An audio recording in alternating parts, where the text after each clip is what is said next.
मित्रहो नमस्कार. महाराष्ट्राच्या विधानसभेचं अधिवेशन संपलं आणि या अधिवेशनाच्या शेवटच्या दिवशी राज्याच्या मुख्यमंत्र्यांनी केलेलं भाषण गाजलं असं मी म्हणणार नाही, कारण उद्धव ठाकरेंच्या भाषणात आजकाल टोमणे आणि कुत्सितपणा अधिक असतो असं मला तर जाणवायला लागलेलं आहे. त्याचा टोमणे बॉम्ब असा उल्लेख देखील देवेंद्र फडणवीसांनी केलेला आहे. अर्थात काही जणांच्या लेखी मी देखील कुत्सित आणि टोमणे वजा बोलतो असंच तुम्हाला वाटण्याची शक्यता आहे. हरकत नाही, मी काय महाराष्ट्राचा मुख्यमंत्री नाही, होणार नाही, त्यामुळे मला टोमणे मारण्याचा अधिकार, कुत्सित बोलण्याचा अधिकार थोडासा शिल्लक राहतो. ज्याला काहीच करायचं नाही त्याने टोमणे मारायचे असतात. मला कुठे काय करायचं आहे म्हणून मी टोमणे मारू शकतो.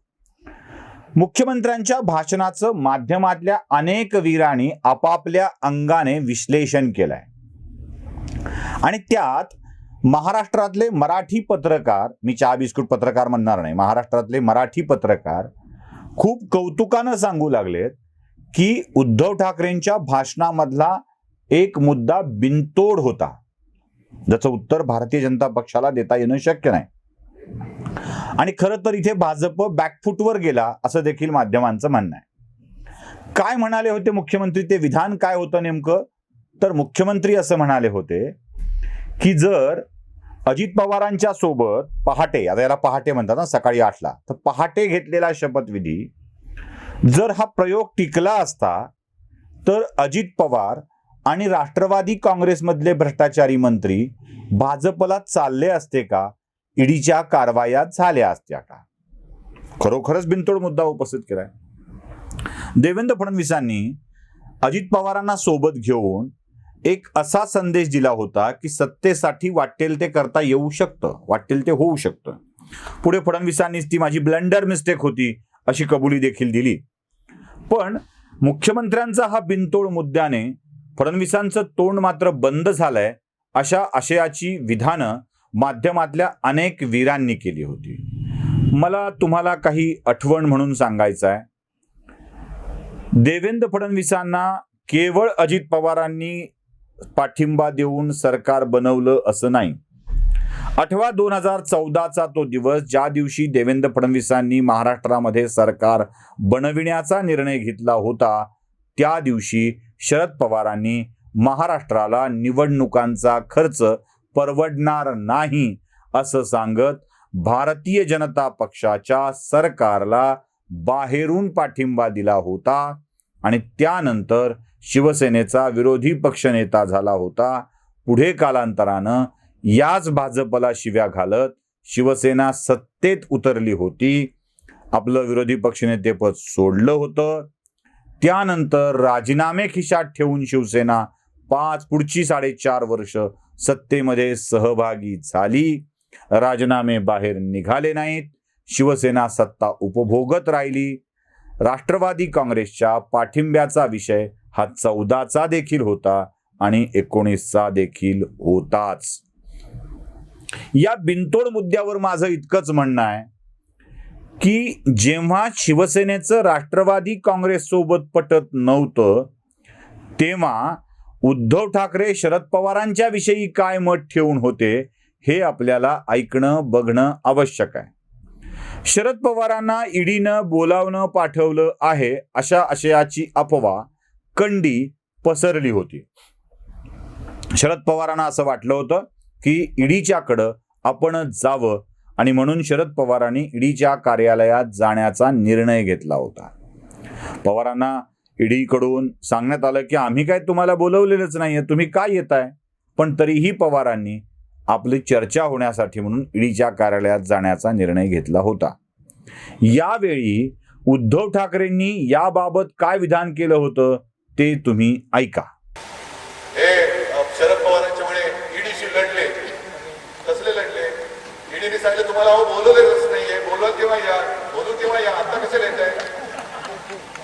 म्हणजे अनाहूत पाहुणा, बोलवलं नाही तर मी आलो. अरे हो, आता नको येऊ, बोलवीन तेव्हा ये ना, मग सोडतो का बघ तुला. जेव्हा बोलवीन तेव्हा नाही सोडणार, आता कसे देतोय? ईडीला पाठवून द्या परत. पण काय म्हणे, ईडीशी लढले. एवढ्यावरच काम थांबत नाहीये, एवढ्यावरच काम थांबत नाहीये. पुढे देखील अजून तुम्हाला मला काही दाखवायचं आहे. शरद पवारांच्या विषयी अगदी शेण खाणारा नेता, कुठेही भ्रष्टाचार करणारा नेता, असं उद्धव ठाकरे यांचं मत आहे. आणि त्या मतावर उद्धव ठाकरे 2019चं सरकार बनेपर्यंत ठाम होते. जरा ऐका शरद पवारांच्या विषयी उद्धव ठाकरेंचं मत काय आहे ते. की गोरांची जी चारा छावणी आहे त्या चारा छावणीला शरद पवार यांनी भेट दिली, हेलिकॉप्टर सोडून दिलं आणि गोरगरिबांचा हा कैवारी शेतकऱ्यांमध्ये जाऊन बसला आणि चारा छावणीमध्ये कसं काय चाललंय, कसं किती चारा येतो, किती खायला घालतो. मी तिथे चौकशी केल्यानंतर ज्यांची चौकशी शरद पवार यांनी केली ते धास्तावलेले होते शेतकरी. म्हटलं का रे बाबांनो, एवढा मोठा माणूस तुमच्याकडे चौकशीला आलात, का तुम्ही धास्तावलात? ते म्हणे साहेब तुम्ही विसरलात, आम्ही नाही विसरणार. म्हटलं का?